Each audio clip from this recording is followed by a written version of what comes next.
Penktadienį Alytuje lankėsi Lietuvos Respublikos ministras pirmininkas Algirdas Butkevičius. Po mokymo centro atidarymo ir susitikimų savivaldybėje teatre jo laukia pilna salė alytiškių. Tiesa, pakeliu iš savivaldybės į Alytaus miesto teatrą merui ir kartu einančiai Butkevičiaus palydai teko prasilenkti su piketuojančiu vienos iš rinkimuose dalyvaujančių partijų atstovų.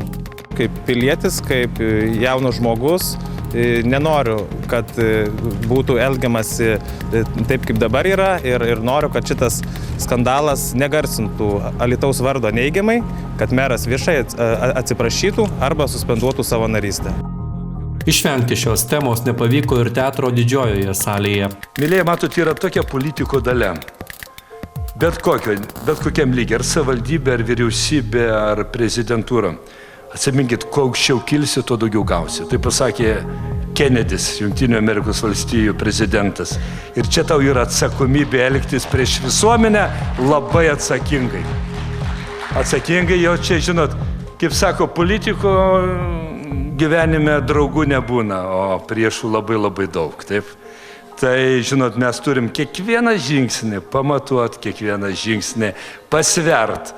Mėly gerbiami alytiškiai, premjero akivaizdoje atsiprašau už tuos žodžius, kurie juodų technologijų dėka ir piktavalių dėka buvo išplatinti visai Lietuvai. Ir atsiprašau už tai, kiek sudariau problemų, to nežinodamas ir nenorėdamas, tiek premjerui, kaip mūsų partijos pirmininkui, tiek visiems artimiesiems. Nuoširdžiai užtikrinau, kad aš to nesakiau, nedariau ir kviečiu visus ateiti balsuoti. Nebūtinai kviečiu ateiti balsuoti už mane, bet aš manau, kad tas, kas mane pažįsta, tas tikrai netiki, kad aš taip galėjau pasakyti ir padaryti. Susitikime į raštu pateiktus klausimus atsakinėjo premjeras Julius Sabatauskas ir Birutė Vėsaitė. Susitikimas vyko maždaug valandą. Gyventojus labiausiai domino šiukšlių klausimas, elektros energijos kaina ir žinoma mažos pensijos. Atsakydamas į klausimus, premjeras taip pat užsiminė apie maisto produktų kainų mažinimą, nuolaidas rūšiuojantiems bei minimalios algos kėlimą.